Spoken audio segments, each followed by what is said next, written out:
trust in the people that you surround yourself with.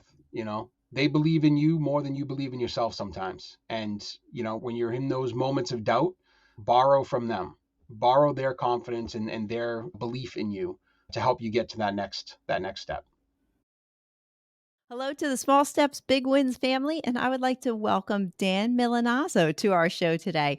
Dan is the owner of Real Value Ventures that operates in New Hampshire and Massachusetts and has spent his life in the world of construction and real estate with roles ranging from designer, engineer, general contractor, owner, investor, teacher, and coach. His company, Real Value Ventures, seeks to add value by providing institutional level guidance to large multifamily owners for construction and physical asset planning and performance. Dan, I look forward to hearing your story and welcome to the show. Thank you for having me. Glad to be here. You have quite a diverse background. Please share a little bit about your superhero backstory. Well, I'd say my background is I'm the son of an artistic, strong, loving, think it out mother and hands on, self employed, kind of figure it out contractor dad. So you kind of put them together. I pursued a little bit of a journey into architecture. I thought that was going to be my calling, having the artistic background, my mother, and the construction with my father. It just felt natural. But from there, I enjoyed growing up and breaking things down, figuring out how they worked, and then putting them back together. So I think I've always had that analytical engineering type mindset to figure out how the world works, product by product. I've broken many a computer in my early ages when dial up internet was around, among many other things. So What was your first job then? Like you went to college, I'm assuming? yes, so my first job was I was probably 10 years old. My father owned a construction business, so picking up shingles on a job on a Sunday, because he had to be there real quick. So I'd go and I'd just pick up some stuff. But yeah, when I was in high school, I did a little bit more with him on job sites, took on a few more things. And then I went to school for architecture. That was kind of the direction I thought I'd be going in. So I went into that field. And during my first couple of years there, you had to decide if you were going to go architecture, like officially architecture, an arts degree, or the science side and go the engineering. So I ended up going the engineering route. So I got my degree in architectural engineering, and I've never been great at drawing the prettiest of buildings, but my buildings always stood up.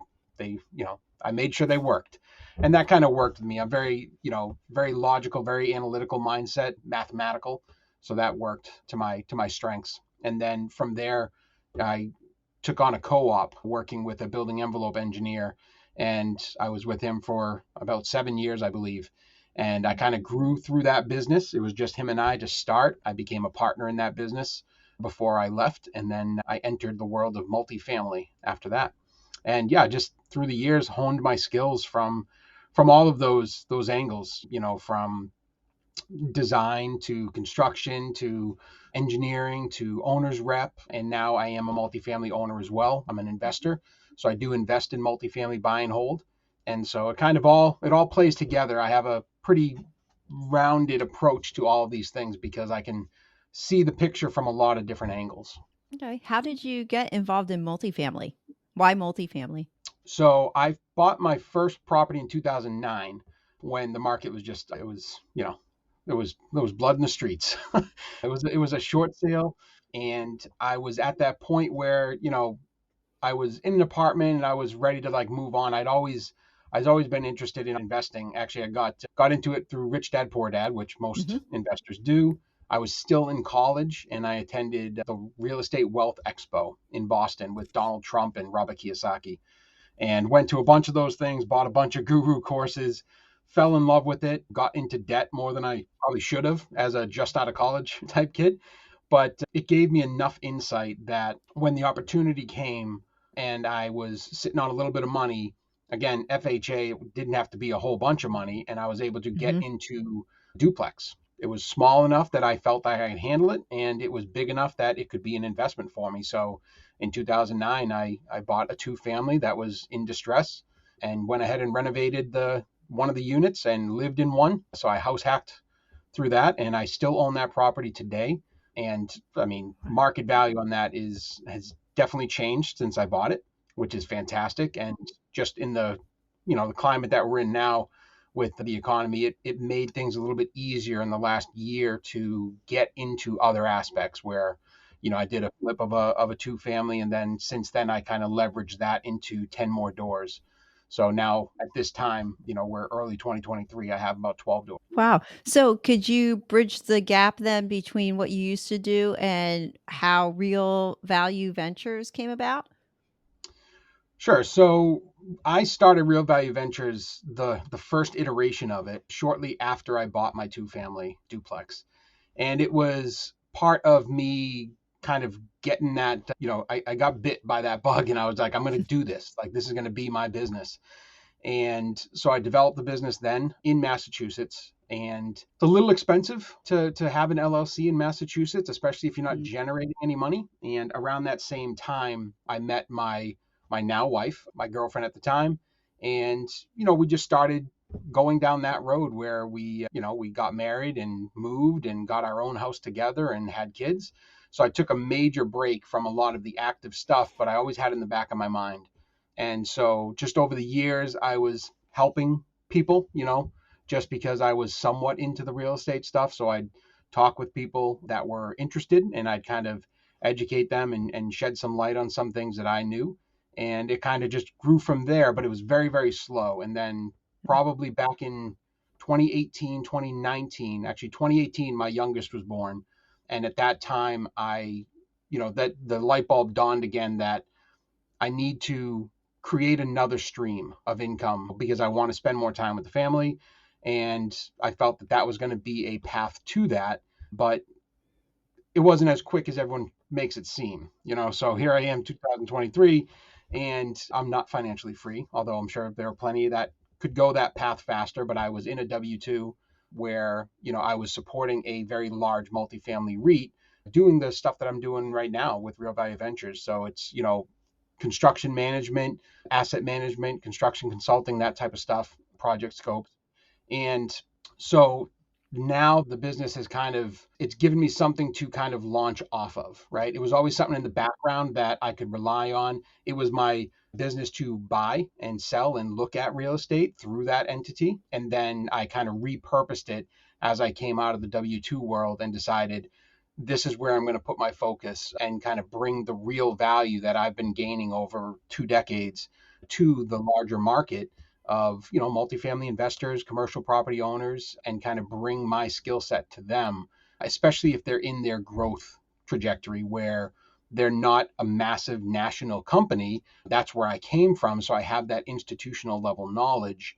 But to bring that down to a level where some smaller, bigger to me, but some smaller compared to the big national REITs type multifamily owners, give them that level up that I can kind of plug into their systems. I know the business and I know the asset structure a little bit, so I can kind of help them level up. I'm able to kind of plug back into their system and say, you can go do what you do. I'll handle your asset. I'll give you a plan for your asset. I'll be your partner on this, because obviously everyone's kind of in the same boat with that. It's a very giving community, the real estate investing Mhm. community. And I want the asset to do well. Obviously, the owner wants the asset to do well. And by aligning those visions, I can kind of help give a plan to them so that they know what's coming down the line. It sounds like you seek to add value to others and by leveraging your skill set to help owners, like taking the things off of their plate for their properties, putting it on your plate to allow them to do what they want to do. So, Right. for those listening, could you just briefly explain what a REIT is? Not everybody knows that a REIT is a real estate investment Absolutely. trust. Yeah. So real estate investment trust, it's a vehicle, right? So the REIT that I worked for, publicly traded, and I guess it's a less risky way to get into the real estate world where they're required to provide dividend payouts to their investors. Like 95% of their profit has to Yeah. go to the dividends for shareholders. So it's a decent vehicle, and you're tied to real estate. but it really comes down to the operators. And I was lucky enough to be part of one of those organizations and got a lot of institutional knowledge. And they're Mhm. constantly evolving and changing and adopting new things. So, Yeah. but my experience with the big REITs gives you exposure as to how a large operator sees efficiencies, and then you Mhm. can try to absorb some of that and see where it plays out. I'm using Real Value Ventures as a vehicle to bring that type of knowledge to other multifamily investors that are not quite there yet because they're too in the Mhm. weeds. Well, I can kind of bring some of that knowledge to the table and kind of show them where there might be some efficiencies that they're missing out on. Oh, that's great. Where you're leveraging your past experiences and bringing it to people who might not necessarily have had those experiences and allowing them to leverage your knowledge. I think that's a great idea. It's a great way to give back. What's one of your greatest satisfactions that you get out of your business? I mean, I have an attachment to construction. I've always enjoyed seeing a project come to fruition. And I mean, it kind of goes back to my days as a kid when I used to create with Lego all the time. I mean, I still have Lego now. I mean, I have a Lego model right behind my monitor here, and I have those little metal Earth models. So it's a passion of mine to see something come from two-dimensional to three-dimensional.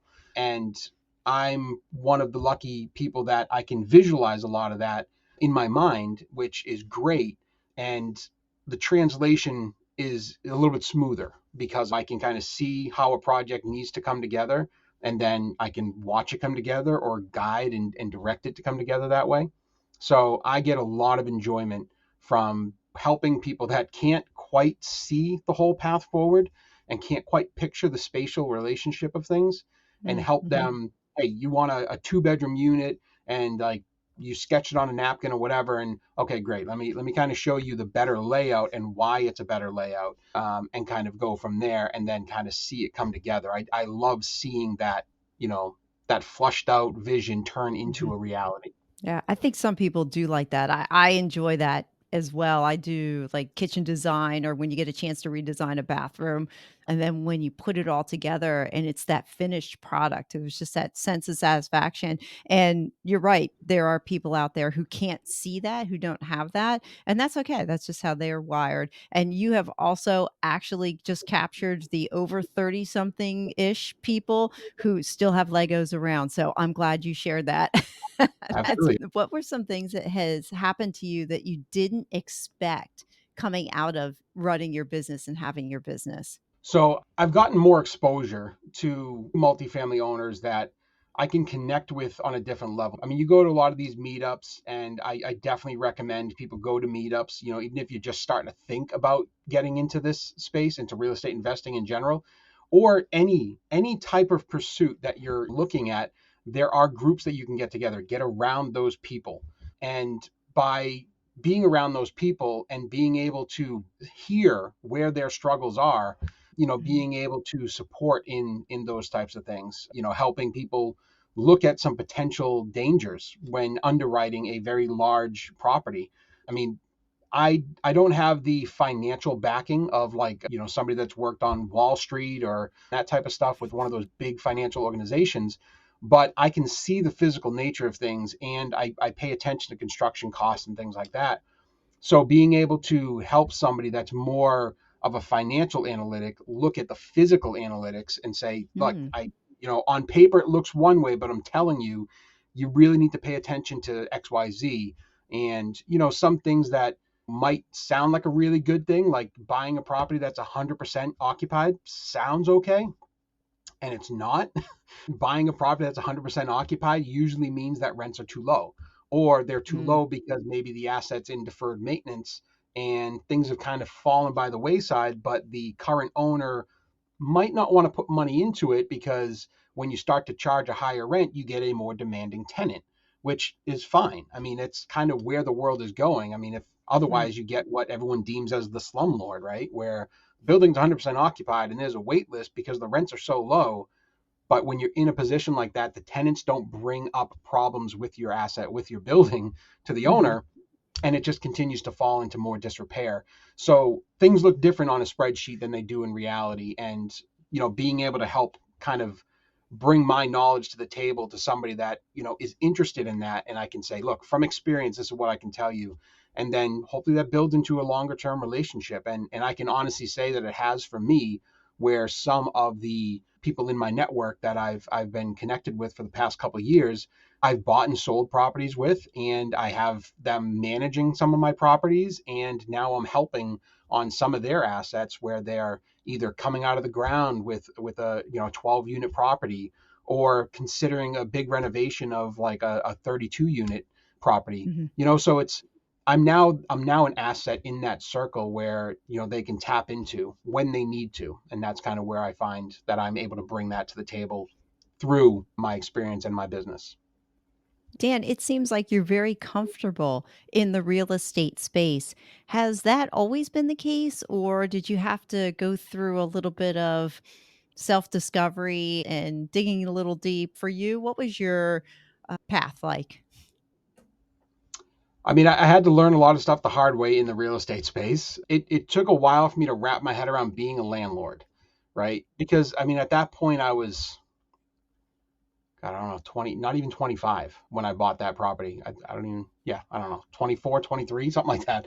So when I bought that property, it was one of those things where it was a gamble. 100% it was a gamble. And at that point, I had enough data and content in my head from the guru courses and the books that were available. I mean, I have binders like you wouldn't believe, because back then when you went to a guru course, they gave you a binder because they had to print it and give you something physical Yeah. and some discs to go with it. I mean, those things, it's, yeah, I probably have like a rainforest of guru courses in my other room. But I had enough information that I felt, all right, I think I can do this. But I wasn't quick on the draw. I Mm. definitely analyzed and analyzed and analyzed, and then eventually got to a point where I was like, all right, I'm just going to give it a shot, because I was sick of analyzing. I got to that point where I was like, I'm not going to figure this out any further. I just have to do it. And that sounds like it happened fast, but it most certainly did not. I bought this property in July, and I think I had a tenant in the unit that I was fixing up in January. Now, Mm. for a first time landlord, do it yourself, house hacker type, where I'm fixing everything and I'm trying to list it and screen tenants and all that stuff, I had to learn a lot of hard lessons where I'd blast it out and, put flyers out and post some ads in the paper and all that stuff. And then all of a sudden people would start calling me and be great, like, this is awesome. And then I'd schedule all these people, like boom, boom, boom, back to back, and nobody would show up. And I'm like, oh, that's strange. So I was like, I should be getting this in rent. But back then I didn't have all the resources I have now to kind of vet what the rent should be. But I felt like I was pretty good because the guy that I bought the house with said, oh, yeah, you should be able to get that much rent for it. I'm like, okay, that's what I'm going to do then. So I went through that whole process, and then eventually landed on my first tenant through a friend of a friend. And basically, they set the rent. They knew what I was asking, but they said, we're not going to pay that. This is what we're paying over here. And that person is selling the condo. So we'll pay that. And I'm like, okay, fine. Come on in. Let's just do this. And so I got way under market for the unit, but I felt better because I was bleeding money at that point. You know what I mean? I had Mhm. had this property for 6 months and no other income. And it was getting to the point where I was really scratching my head. Was this the right decision? And then I got a tenant, and then I got the rent payments, and I was like, okay, like, I can do this. And then living there, it was a different experience, but it was overall good.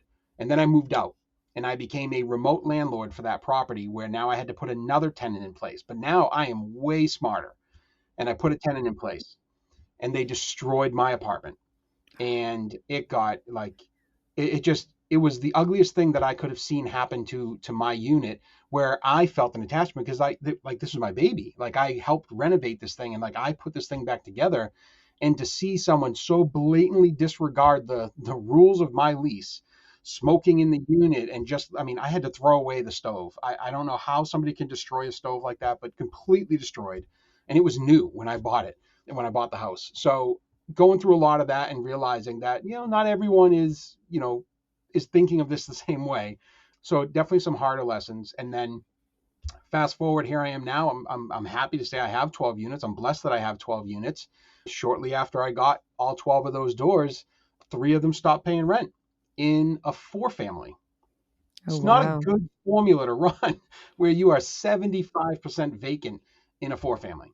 So yeah, I've had to go through that process and lean heavily on my property manager. And again, with that, bringing some of my institutional knowledge to that table and saying, this is how I want things done has helped the property manager as well know that I'm not just a regular, owner, right? I'm not just a regular landlord where I'm just like, yeah, just do whatever you want with the property. I want to have a hand in it, right? I want to know, what does this market want for a unit? Do they like the grays and whites? Do they want like vinyl plank flooring, or do we like carpet in this area? So I want to do what I have to do to the unit to capture the rent and provide a good product.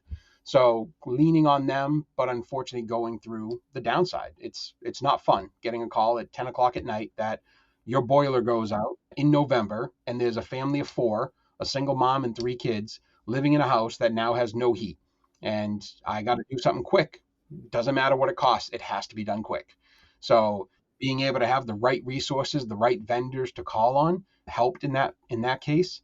And able to make that come back together and felt good about it. And then the fridge goes out. And I'm like, I just can't win. Like it's like one thing after another. And then not being able to get somebody to deliver the fridge when I want to. So yeah, that's me putting a phone call into dad and saying, hey, I got to go get a fridge. And he's like, I'll come with you. So I get the fridge, and him and I, in the middle of July. And that's kind of, you got to have a little bit of grit with that stuff, I was just ready to say that. To go through all that you've been through and you didn't give up, that truly is grit. I was going to say that exact word because after buying the first property, your baby, and then that tenant destroying your baby, I could see where some people would say, "Oh, I give up. I'm just going to sell Right, this thing. I don't want to have anything to do with it anymore." But yet you hung in there and then you bought more. So, right. wouldn't you say though the underlying drive to do that is once you get that cash flow on a property and you start seeing that, oh, this thing is actually generating some kind of revenue for me and that I actually can work towards achieving the financial freedom. Would you say that is a catalyst that just propels you to keep doing what you're doing and hold what you have? Yeah. Yeah. I mean, I'd say that's it 100%. Like I was, because of the fact that I was living in the first property as a house hacker, and I recommend everybody start that way if they have the ability to, because you're faced with it, you're confronted with it, right? And it's going to try you. It's definitely going to try your patience and Mhm. your resourcefulness to find out like if you can fix things on your own when you need to, or are you just going to make sure that you have a good Rolodex of contractors. There's no wrong answer there, but you have to react. You're gonna be faced with a problem, an adversity, whatever the problem is. How do you react to it? Are you going to be able to come out of it? Now, there were definitely times, and trust me, when I get a call at like midnight and I got to go deal with something, I'm not a big fan of that by any stretch of the imagination. But with this particular property, having it for 13 years or 14 years, however far we are now, it seeing what the real estate can do in that period of time, that gives me a little bit of comfort knowing that, yeah, I'm going to go through some pain, 100%, but I mismanaged this thing like crazy to begin with. Now, if I had positioned it better and treated it more as a business from day one, probably would be in a different position. And it wasn't my priority once I met my wife and we decided to start a family, buy a house together. That investment side kind of fell off because I had a much more important thing in front of me. This is where my future was with my wife and my kids. And then realizing I need to provide more and better future for them, I was like, I got to get back into real estate because I think that's the vehicle where I can leverage my skill set more and have the return be more valuable on the back end. So short-term pain for long-term gain is really what it comes down to. Is like, yeah, I'm gonna deal with some stuff, and hopefully the time in the market is gonna pay off on the back end, and hopefully at that point it cash flows decent, and then we go from there. And in the future, the plan is that I'm able to hand one of these properties to my kids and say, all right, well, here's your first asset. Do with it what you want. If you want to sell it and go traveling, fine. That's on you. If you want to sell it and like have a big glorious wedding, okay, like that's fine. Or if you want to hold on to it and realize that now you're playing with the house's money, where if you treat this thing right, it'll treat you right, and then you have an asset for life. Or then you play the game, you play the cash flow game, where now you take that and you flip that into something bigger and you leverage yourself up and get out of the rat race, hopefully sooner than I end up getting out of the rat race. Wow, you had a lot in that. Oh my gosh, I got a couple of questions for you. The first is, what advice would you give to somebody who is just thinking about, okay, I have that grit, I have that determination, I'm going to go do a house hack? Is there any advice you would give to them that would fast track them, perhaps, so that maybe somebody doesn't go through all the challenges that you had? Now, granted, you can't predict everything, right?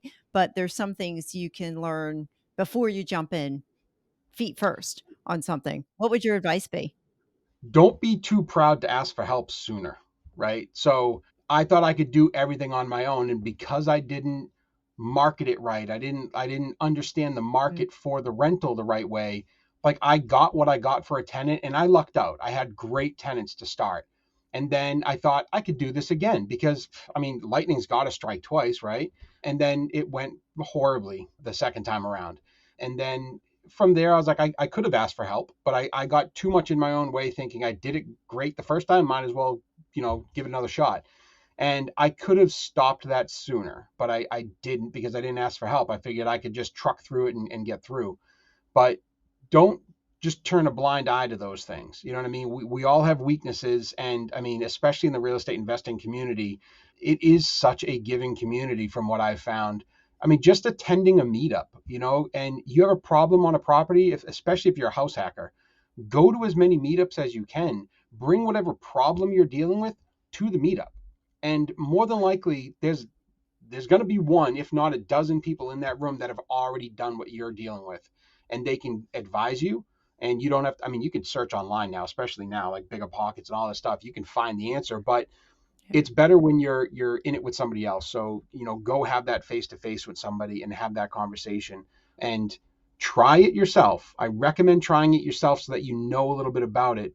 But if you realize that this isn't for you, ask for help sooner. Don't just grind through it and hope that it works out, because you will get further faster if you can ask for help sooner.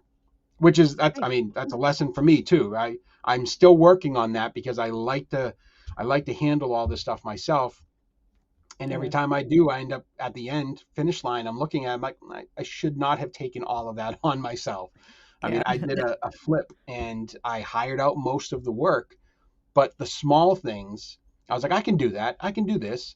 Small things turned into a longer list and a longer list. And then next thing you know, I'm there every single night, every single weekend. And it's like this real Mm, estate journey of mine was supposed to give me more time with my family, not take like 4 or 5 months of my life completely away while I'm out there doing work on a building, and I have two young kids at home with wife. how did that make you feel when you, like, were doing that? You're working regular normal hours, and then at night, you're going back to this property, and you're going on the weekends. How'd that make you feel when you got down and you're like, "Oh gosh, I don't wanna do this." Did I Yeah. just answer your question? Well, I mean, so it started positive, right? Because I enjoy it. I enjoy building, right? So I enjoy using my hands and using the skills that God gave me. I mean, I built out my whole basement, and I built a tree platform in my yard for my kids for their zip line and all that stuff. Like I enjoy being creative with my hands. So it started on a very positive note. Like, yeah, I can do this. I have plenty of tools, and I was able to put some of those to work. But then it really grinds you and really burns you out when you realize there's a reason professional contractors are professional contractors. When they don't have the right fitting, they go to their truck and they find the right fitting. When you, as a do-it-yourselfer or a handy person, when you don't have the right piece, guess what? You're That's a running to trip the to Home store. Depot. And I guarantee you, something in the next aisle you're going to need in about an hour. And that's what happened to me. I put more miles on my truck just because it's like I can do this. And I could. Every single task I took on, I had confidence that I could execute. But it was when you get ramped up and you're really working and grinding and you're having a good time and you're getting things going, and then you have to stop because you don't have a piece, or you break a tool and it's like, oh, I gotta go get another one. And when you start to slow that down, and then I mean, Yeah, for me, it's like my body's like, you're done. Like you already jumped in the truck. You should be going home, not going to the store and coming back. It's midnight. You know what I mean? Stop working. yeah, So yeah, yeah, yeah, it definitely yeah. takes a toll on you, and that's what I mean. Ask for help sooner. Like don't just beat yourself up and really get to that point. I mean, I enjoyed a lot of it, but I definitely should have handed off more of those tasks. Would have cost me more money.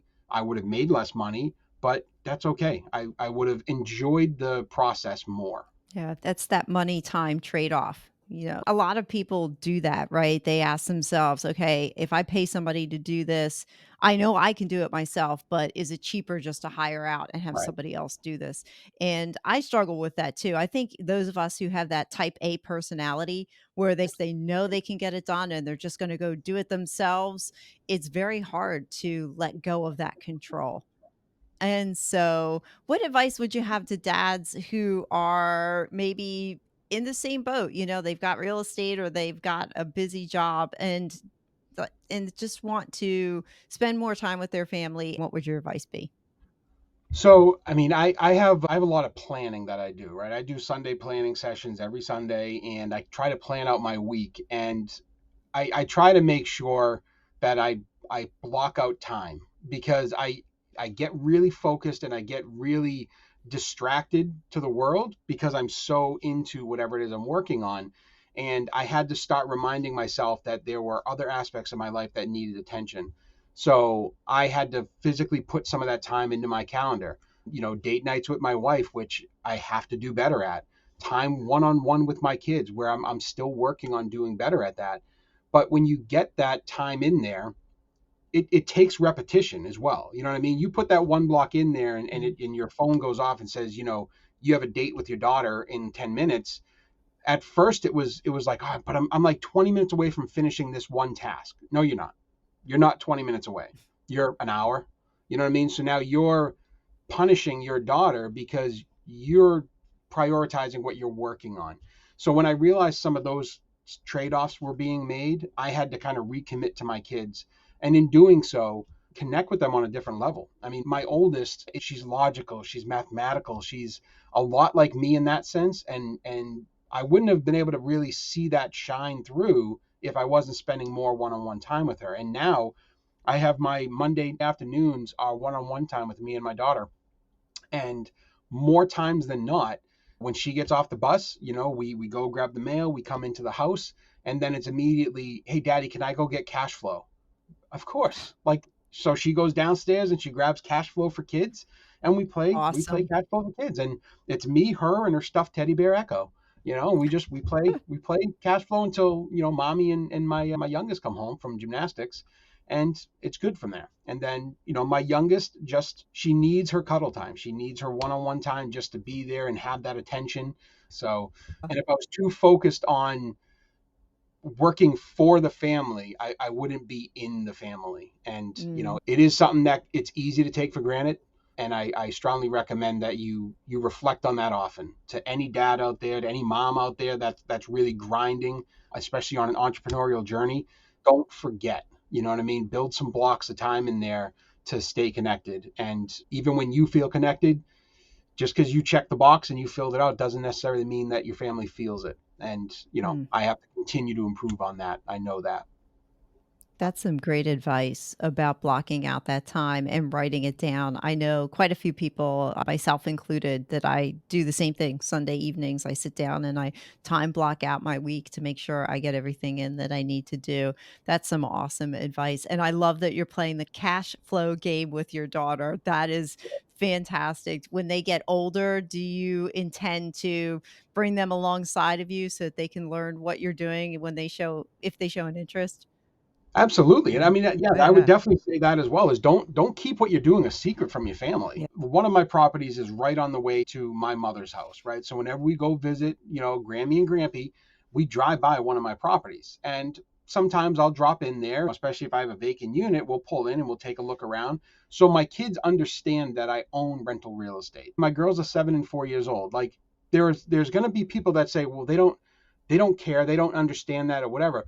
That's all fine and well, but once it clicks, future, I don't know when that's going to happen, but once it starts to click, she's going to realize that, oh, so this is what daddy's been working on this whole time, and hopefully it provides us the lifestyle that we're aiming for. And then there's the trade-off that she'll understand that, especially when she's loving the game cash flow for kids. I mean, there's sections in there where it's like, hey, do you want to buy this rental house and get 2 green tokens of cash flow? She's like, yes. And I asked her, why do you want it? She's like, because it's cash flow. And I was like, great, perfect. So, it's those little moments that are like, you know what? Even if she doesn't fully understand it, she's at least aware of these things now. And all I can do is just introduce her to it. And Mhm. if it sticks, great. If it doesn't, that's okay. But I mean, you can't hold them back from it. Share Right. it with her. I mean, share it with your Yeah. wife, your husband, That whatever it is. I mean, you have to share what you're doing because it's very uncomfortable and very lonely to go on that journey by yourself. some excellent advice, and I am sure your daughters are gonna pick up on what you're doing and your enthusiasm, and once they realize what's happening, I have no doubt they'll get bit by that bug too. So, if you could go back in time to your younger self and give your younger self a message, what would it be? Oh, start sooner and stick with it. I mean, it is scary. It's definitely scary. You're never gonna go through life fearless, but trust in the people that you surround yourself with. They believe in you more than you believe in yourself sometimes. And when you're in those moments of doubt, borrow from them, borrow their confidence and their belief in you to help you get to that next step. That's some great advice. Who you surround yourself really does matter how you move yourself forward, doesn't it? Yep. Yeah. From your story, what's something that we could walk away with today that you could encourage our listeners with that might help them change their tomorrow besides starting early and trusting yourself? So I would say try everything that you're thinking of, but don't give up just because you can't work through the problem in the time frame that you set for yourself. There's plenty of resources out there in the world, and I'd lean heavily on a book, Who Not How. Right? Don't try to solve everything on your own all the time because you're not everything. You're not going to be able to solve everything. I mean, it'll take you time and you're not going to live a fulfilled life. So get to that point where you've tried it and you realize, I know that this can be done smoother because I've seen people do it, but it's not going to be done smoother by me. So I need to find who can do it better. I don't enjoy cold calling. So there's a service for that. You know what I mean? And I'm not too proud to say that I'm going to hire a service to cold call my leads for my real estate. I don't enjoy that part of it. And if you don't give yourself these steps of enjoyment in what you're doing, then you're going to end up building yourself a much steeper hill than you need to. And the journey's going to, stop midstream and you're going to blame everyone around you for that.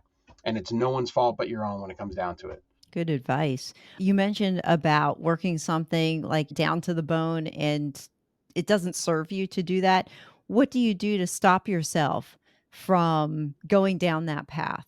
So for that, it comes back to that scheduling, right? So whenever I undertake a project, or when I do my Sunday planning sessions, I give myself those time blocks, and the next Sunday I reflect back on how like good did I hit? Like was I 100% accurate on all my estimates? You're not necessarily going to be, and don't beat yourself up if you're not, but understand where your patterns start to show up. And I started to see that, but you don't see it unless you're looking back and you're reflecting on it. So when I started to realize I wasn't hitting certain goals at the end of the week, that I was like, that's a 1 hour task. Why didn't I do that?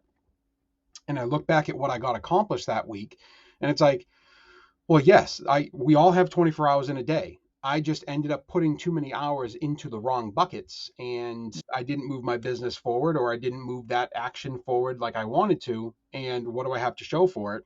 I felt good at the time, but here I am at the end of the week and I didn't hit the goal that I set. So reflect back and adjust often. But you need to be able to track that along the way to make sure Good that you're advice. adjusting appropriately to get back on track. And I want to encourage people that, anybody that's looking to start something new, just know that you're never alone in it.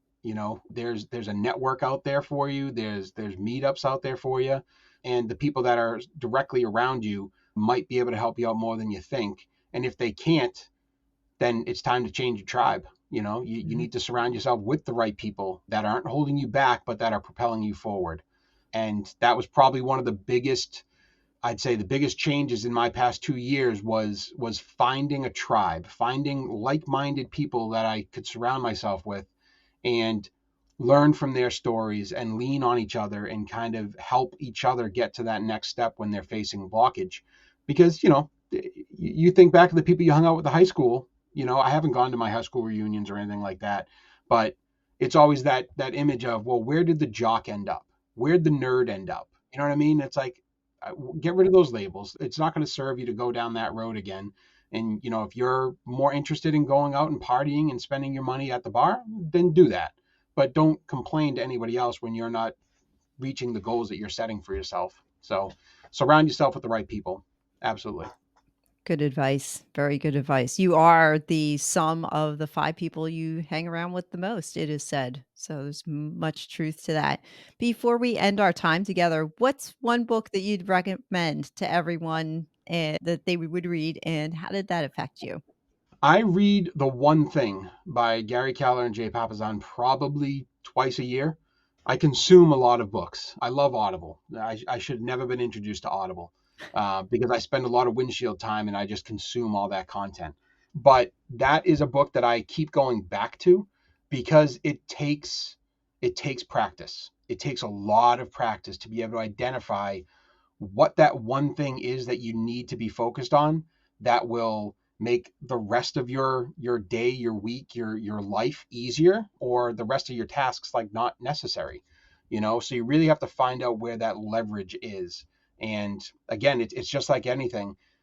If you're not reflecting back on what impact certain decisions have made, then you're not going to be prepared to identify what that one thing is in the future. So that's why I reread that once or twice a year just to remind me, because it falls off the radar sometimes. But it's definitely a very good lesson to focus in on, making sure that you're putting your efforts behind the most valuable thing that you can. Dan, I want to thank you for being on the podcast today. How can my listeners reach out to you? I am on Facebook and Instagram at realvalue.dan, and then LinkedIn and YouTube, Real Value Dan, all one word. I don't have much on YouTube, but I'm thinking I'll start to maybe add some more content on there. That's not really where my passions lie, but definitely Facebook is where I'm pretty active, and definitely reach out to me there. So it's Real Value Dan or realvalue.dan on either one of those platforms. Well, again, thank you very much, Dan. This has been a fantastic, wonderful time together. I have learned so much. I'm grateful for your time. I appreciate it. Thank you very much. I want to thank you for watching or listening to my podcast. I value your time with me because I realize you could be listening to someone else right now. And I also want you to know that I now offer coaching and consulting. So if you're thinking about creating a course but not sure how to structure it, or you have a small step you need to take to lead to a big result, but you're not sure what the in-between looks like, check out my website at www.suesaller.com for more information and to request a free consultation. Remember, life doesn't get better by chance, it gets better by choice. Take small steps and make today awesome, friends. God bless.